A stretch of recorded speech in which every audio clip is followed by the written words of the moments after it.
I mean, the fact that this makes a phone call to me is almost immaterial. It's a small computer, it's a mini computer. How can I leverage that? What can I do with this to make my life easier, to enhance my ability to learn, to enhance the ability of students to learn? As an IT manager of this school, I'm spending a lot of time trying to provide enough computers for the students so there's enough access, so they can do things, so they can work when they want, where they want, with what they want. Can't do it. Have money for networks, have money for hardware, there's just too much to do.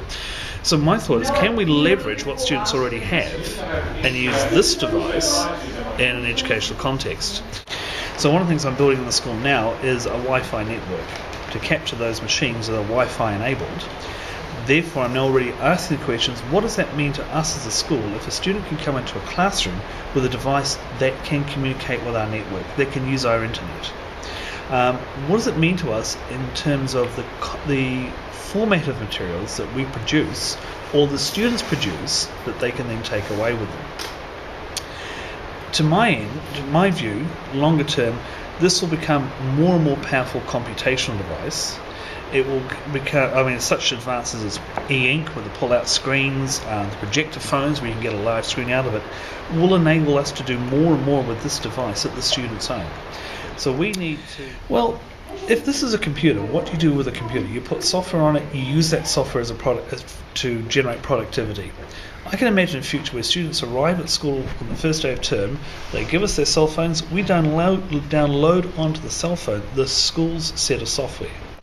Why do we still produce written lab reports when a student could actually perform, say, a titration experiment, could use the cell phone to capture the video of the colour changes in that, and then use that video, annotate it, and hand that in as their report?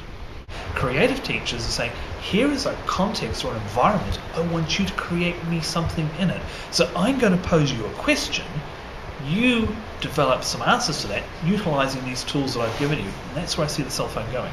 I have a camera, I've got a video camera, I've got the ability to enter text. What can I do with that to create something that's rich and exciting?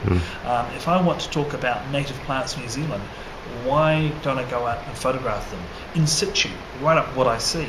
If I want to talk about uses of chemistry in this country, or chemistry in agriculture, why am I going to pull images off the net? Why don't I go out there with my device, capture what I see, but record my thoughts with it at the same time?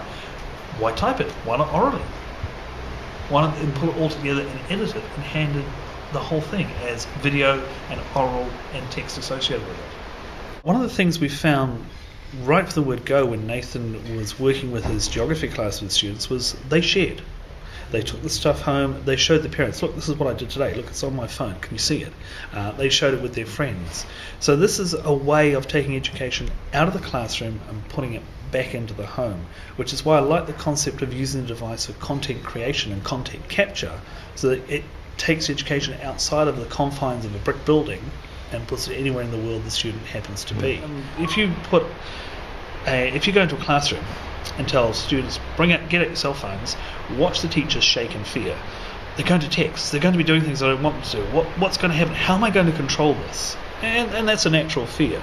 So we believe in showing the use of these devices in a context that is appropriate. That we're not just using them for the sake of using them, but we're using these devices in a way that teaches responsibility, teaches functionality, and enhances the learning whatever topic you happen to be teaching in, be it geography, chemistry, Japanese, whatever that may be. The students have got all these very powerful little communication Swiss Army nice little computers in their back pockets. Sometimes they've got 2 or 3. It's just simply enhancing it, just adding value to what they're doing already.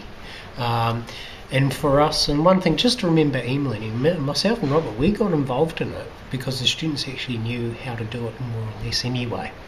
They were just waiting for somebody like myself and Robert to take a chance on them, and we did. For New Zealand, e-learning is absolutely brilliant because there's actually more devices, 6.5 million devices last count, than there is actually New Zealanders.